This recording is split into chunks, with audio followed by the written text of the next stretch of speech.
அனைவருக்கும் வணக்கம். தென்னாடுடைய சிவனை போற்றி, எந்நாட்டவர்க்கும் இறைவா போற்றி. திருச்சிற்றம்பலம். திருவெண்பாவையின் 14ஆம் பாடலானது, பாவை நோன்பு இருக்கக்கூடிய பெண்கள் பிறவி என்னும் வெப்பத்தில் இருந்து விடுபட சிவபிரானினுடைய திருவடிகளையும் சிவஞான அமிர்தத்தை நல்கக்கூடிய பார்வதி தேவியின் திருவடிகளையும் போற்றுவதாக இந்த பாடலானது அமைந்திருக்கின்றது. காதார் குழையாட பைம்பூன் கலனாட கோதை குழலாட வண்டின் குழாமாட சீத புனலாடி சிற்றம்பலம் பாடி வேத பொருள் பாடி அப்பொருளா மாப்பாடி சோதி திறம்பாடி சூழ்கொன்றை தார்பாடி ஆதி திறம்பாடி அந்தமா மாப்பாடி பேதித்து நம்மை வளர்த்தெடுத்த பேய் வளைத்தன் பாத திறம்பாடி ஆடேலோர் எம்பாவாய். பெண்கள் பொய்கையில் நீராடி கொண்டிருக்கின்ற பொழுது சிவபெருமானின் நினைவு அவர்களுக்கு வருகிறது. எதனால் வருகிறது தெரியுமா? காதார் குழையாட பைம்பூன் கலனாட, அவர்கள் நீராடி கொண்டிருக்கின்ற பொழுது அவர்களது காதில் அணிந்திருக்கக்கூடிய அந்த தோடு என்னும் அணிகலனானது ஆடிக்கொண்டிருக்கின்றது. அடுத்து பைம்பூன் கலனாட, அவர்கள் நேர்த்தியாக அணிந்திருக்கக்கூடிய அணிகலன்கள் எல்லாம் ஆடிக்கொண்டிருக்கின்றன. கோதை குழலாட, அந்த நீண்ட கரும் கூந்தல் இருக்கின்றதல்லவா, அதுவும் ஆடிக்கொண்டிருக்கின்றது. வண்டின் குழாமாட, அவர்கள் தங்களது கூந்தலில் சூடிக்கொண்டிருக்கக்கூடிய மலர், அந்த மலரில் இருக்கக்கூடிய தேனை குடிப்பதற்காக வண்டுகள் ரீங்காரம் இட்டுக் கொண்டிருக்கின்றன. அவர்கள் கூந்தல் ஆட ஆட அந்த வண்டுகளின் இனங்களும் ஆடிக்கொண்டே இருக்கின்றன. வண்டின் குழாமாட சீத புனலாடி, இப்படியெல்லாம் அனைத்தும் ஆடிக்கொண்டிருக்கின்ற பொழுது நாம் என்ன செய்து கொண்டிருக்கின்றோம்?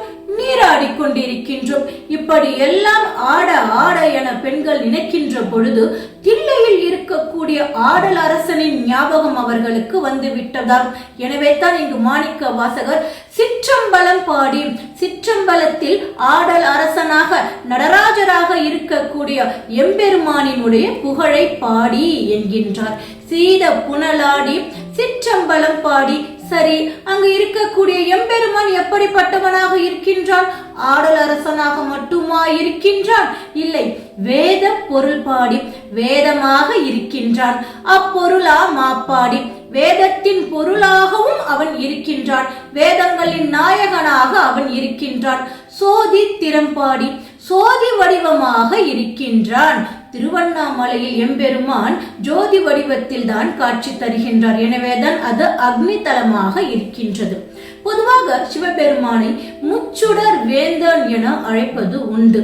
சூரியன், சந்திரன், அக்னி எனும் முச்சுடர்களுக்கும் வேந்தனாக இருக்கக்கூடியவன், தலைவனாக இருக்கக்கூடியவன். திருவெண்காடு என்னும் திருத்தலத்தில் சூரிய தீர்த்தம், சந்திர தீர்த்தம், அக்னி தீர்த்தம் என்ற 3 தீர்த்தமும் உண்டு. இந்த தீர்த்தங்களில் நீராடி நாம் சிவபெருமானை வழிபடுகின்ற பொழுது நாம் நினைத்த காரியங்கள் நிச்சயமாக நிறைவேறும் என்பது ஐதீகம்.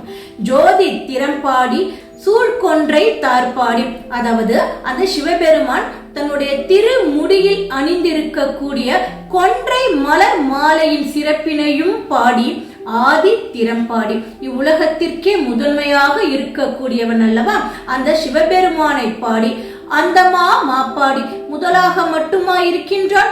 ஊழி காலத்தில் இந்த யுகத்தை முடித்து அடுத்த யுகத்தின் தொடக்கமாகவும் அவன்தான் இருக்கின்றான். எனவே ஆதி திறம்பாடி அந்தமா மாப்பாடி பேதித்து நம்மை வளர்த்தெடுத்த பெய் வளைத்தன், அதாவது சிவபெருமானை பாடுகின்ற பொழுது உமாவை பாடாமல் இருக்க முடியுமா? பார்வதி தேவியை பாடாமல் இருக்க முடியுமா? அவள்தானே பெண் குலத்தின் அரசி. எனவே அழகிய அணிகலனை அணிந்திருக்கக்கூடிய அந்த பார்வதி தேவியின் சிறப்பினையும் பாடி நாம் நீராடுவோம் என்பதாக இந்த பாடலானது நமக்கு அமைந்திருக்கின்றது.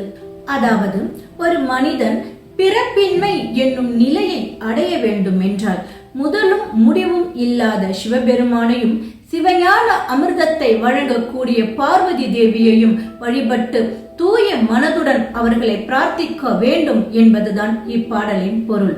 மீண்டும் 15வது பாடலில் சந்திப்போம். நன்றி, வணக்கம்.